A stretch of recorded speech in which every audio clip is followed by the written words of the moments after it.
أت بظهور وباء يقضي على أعداد كبيرة من البشر ويجعلهم يعيشون في رعب من الإصابة به. قالت بأن المثلية ستنتشر قبل حتى أن ينادي البعض بزواج المثليين، وحذرت من توسع دولة إسرائيل بشكل كبير وسيطرتها على الشرق الأوسط. فهل هي عرافة أم مفكرة استندت على المنطق والتحليل الدقيق؟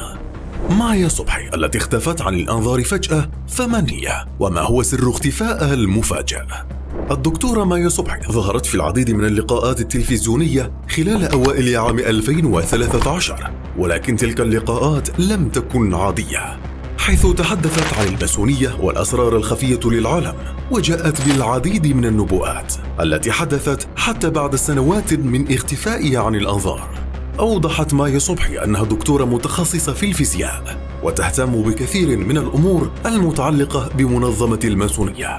أوضحت أيضا أن الماسونية هي التي تسيطر على العالم وتنوي بدء نظام جديد كليا يستمر في الفترة بين 2020 و2025. في تلك الفترة ستنتشر أمراضا تودي بحياة ملايين البشر، وهذا بالفعل ما حدث مع جائحة كوفيد-19. أوضحت أيضا أن المثلية الجنسية ستنتشر بشكل كبير، وبالفعل هذا ما يحدث حاليا مع استمرار الشركات في الترويج لها حتى في أفلام الكرتون الموجهة بشكل أساسي للمشاهدين صغار السن. أوضحت أيضا الدكتورة مايا صبحي أنه في الفترة بين 2020 و2025 سيتم الإعلان عن شريحة تدخل في أدمغة البشر، وتلك الشريحة ستسيطر على عقولنا وتجعلنا مجرد مطيعين لأفكار الماسونية. فكرة تلك الشريحة بالفعل تم الكشف عنها من قبل رجل الأعمال الأكثر شهرة إيلون ماسك.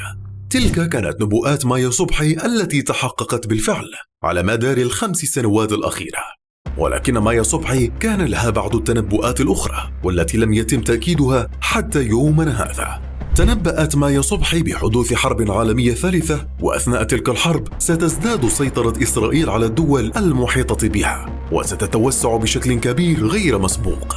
وأوضحت أيضا أن دول الشرق الأوسط بأكملها في خطر من تلك الحرب العالمية الكبرى، كما قالت في إحدى اللقاءات أن الحرب البيولوجية وانتشار الفيروسات سيقضي على أكبر قدر ممكن من السكان في الفترة بين 2020 و2025 حتى يصل عددهم في النهاية إلى 1,000,000,000 نسمة.